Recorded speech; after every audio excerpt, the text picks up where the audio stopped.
अदालत ने Hindu marriage act के दायरे में आने वाले सपिंड विवाह के प्रावधान की संवैधानिक वैधता को बरकरार रखा है। हाईकोर्ट का कहना है कि अगर विवाह के लिए साथी के चुनने को बिना नियमों के छोड़ दिया जाए तो अनाचार पूर्ण रिश्तों को वैधता मिल जाएगी।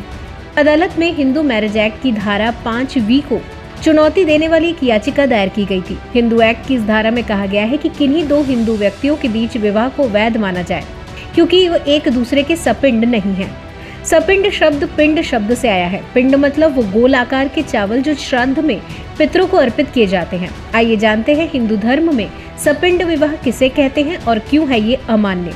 सपिंड विवाह उन दो लोगों के बीच होता है जो आपस में खून के बहुत करीबी रिश्तेदार होते हैं। हिंदू मैरिज एक्ट में ऐसे रिश्तों को सपिंड कहते हैं। इनको तय करने के लिए एक्ट की धारा 3 में नियम दिए गए हैं। धारा 3F सेकंड के मुताबिक अगर दो लोगों में से एक दूसरे का सीधा पूर्वज हो और वो रिश्ता सपिंड रिश्ते की सीमा के अंदर आए, या फिर दोनों का कोई एक ऐसा पूर्वज हो जो दोनों के लिए सपिंड रिश्तों की सीमा के अंदर आए, तो दो लोगों के ऐसे विवाह को सपिंड विवाह कहते हैं। हिंदू मैरिज एक्ट के हिसाब से एक लड़का या लड़की अपनी माँ की तरफ से 3 पीढ़ियों तक किसी से शादी नहीं कर सकता या सकती है। मतलब अपने भाई बहन, माँ बाप, दादा दादी और इन रिश्तेदारों के रिश्तेदार जो माँ की तरफ से 3 पीढ़ियों के अंदर आते हैं, उनसे शादी करना पाप और कानून दोनों के खिलाफ है।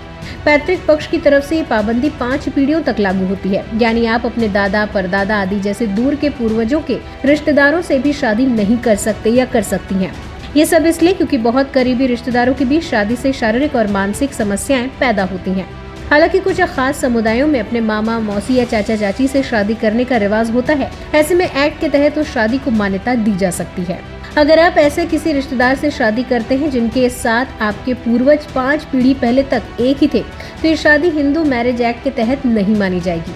ऐसी शादी को सपिंड विवाह कहते हैं और अगर ये पाई जाती है तो इस तरह की शादी का कोई रिवाज नहीं है, तो उसे कानूनी तौर पर अमान्य घोषित कर दिया जाएगा। इसका मतलब ये है कि शादी शुरू से ही गलत थी और इसे कभी नहीं हुआ माना जाएगा। सपिंड शादी करने पर लोगों को सजा दी जा सकती है। हिंदू मैरिज एक्ट की धारा 18 के तहत दी जाने वाली सजा में जुर्माने और जेल का प्रावधान भी है। इसके अनुसार धारा 5V का उल्लंघन करने वाले व्यक्ति को 1 महीने तक की जेल या 1000 रुपए का जुर्माना या दोनों सजा हो सकती है। हिंदू मैरिज एक्ट ऐसे लोगों को सपिंड विवाह करने की छूट देता है जिनमें दोनों पक्षों के समुदायों में सपिंड शादी का रिवाज है। इसमें शर्त है कि उस रिवाज को बहुत लंबे वक्त से या लगातार या बिना किसी बदलाव के मान्यता मिली हुई है। साथ ही वो रिवाज इतना प्रचलित होना चाहिए कि उस क्षेत्र, कबीले, समूह या परिवार के हिंदू मानने वाले उसका पालन कानून की तरह करते हों। फिलहाल इस वीडियो में इतना ही। वीडियो को लाइक और शेयर करें, साथ ही चैनल को सब्सक्राइब करना ना भूलें।